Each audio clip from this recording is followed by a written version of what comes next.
I couldn't find a video on how to do a front wheel bearing replacement on an E34 5 Series BMW, so I'm going to see if I can do it in 5 minutes or less. Take the wheel off. I removed the brake caliper a little early, my bad. But next thing you're going to want to do is take off the dust cap, which you'll have to tap around it. It won't look pretty, but I'll see if I can make it fit again nicely. And then there's this nut. It's, I believe, a 46mm or 1 13/16 inches. It's big. After you get off that center cap, you're going to want to take a 1 13/16, which is a lot easier to find than a 46mm, and break it loose with the wheel back on the ground so you have that leverage. The ratchet, not the ratchet, but the breaker bar I was using, I really thought it was going to break, but it held up. Just, you know, kind of dance with it a little bit. After you take the brake caliper and move it out of the way, just hang it by a bungee cord. Two 19mm bolts on that guy. You're going to take a 6mm Allen key, and hopefully yours won't strip out. Mine is nice and loose. Remove that, the brake rotor comes out, and then we're going to pull off the wheel bearing.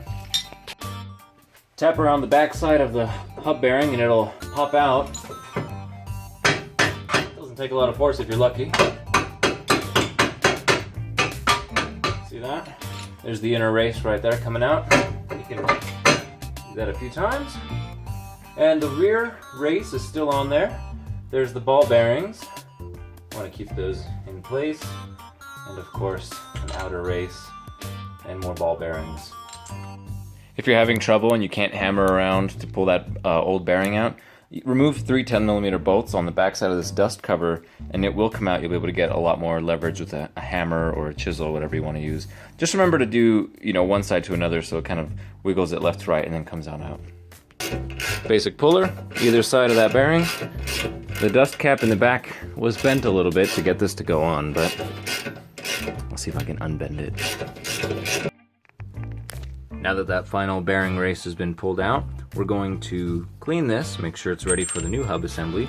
Hub assembly will go in there, and we're going to put this race up against the new race in there. We're going to tap that evenly with a soft mallet or a hammer, and as it goes in all the way, we're going to then add the nut and do a final tightening. As you start tapping in the bearing, you're going to notice that this inside race will be coming out. You can use something like a piece of wood, or I was just using the flat side of the mallet, you know, and tapping it in like that. You don't want that to pop out. So when it gets to that point, then you stick this guy in. And what really worked well for me was putting in that same 1 13/16 socket in there, because it kind of fits right around that taper on this bearing, and it gets a pretty even smack in the face. Now a little bit of grease came out of there. It's not going to be much of an issue because these are greased for life, and there's really no service on them. They just want you to replace the whole hub like this. Okay, it's time for the nut. It's going to go in here, and we'll start tightening it. I will mention here that some of the new bearings have a plastic sleeve that goes in between the inner and outer races. You want to remove that before installing it. It's just there to hold it while it's in storage. And I didn't get a new nut. Some of the new bearing kits do come with a new nut. A really important thing is make sure that you're getting evenness on it, that it's not off too much, because mine was kind of going in crooked. And an easy way to kind of fix that problem is just tap around it. And make sure that your bearing is getting good free spin. I mean, there'll be some resistance because all the grease in there, but it was really tight just a second ago before I fixed that alignment. Check from the top too, you know, make sure that it's kind of straight. It won't be perfectly straight with the backing plate. I think that's just a design problem, but there you go. Time for the nut. Reinstall the rotor, save yourself some trouble next time you're doing a brake job, and put a little bit of anti-seize on this guide bolt here. Now that you're at this point, I've tightened the nut to 90 foot-pounds, and you want to make sure you're still getting good, smooth motion, and I am. Time to put the wheel on. We're going to do a final tightening of this guy after we, of course, get the brake caliper on. I like to put a drop of Red King's blood on my bolts for the brake caliper, make sure that they stay on. This is where it gets a little tricky. A lot of torque wrenches, just the ones you can buy normally that are 3/8 drive, they only go up to 150 foot-pounds. You can see the old marks of where the nut finally ended up versus where it is now, and this is right about 100 foot-pounds, and we need to get to something like 240 foot-pounds. So, big breaker bar and a lot of grunting.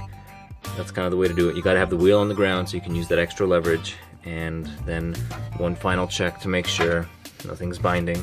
And you're good to go. You're gonna put the wheel up in the air, remove it, put on the grease cap. Go for a drive, confirm everything's good. And make sure you get all the grease off your rotor because your hands will get dirty.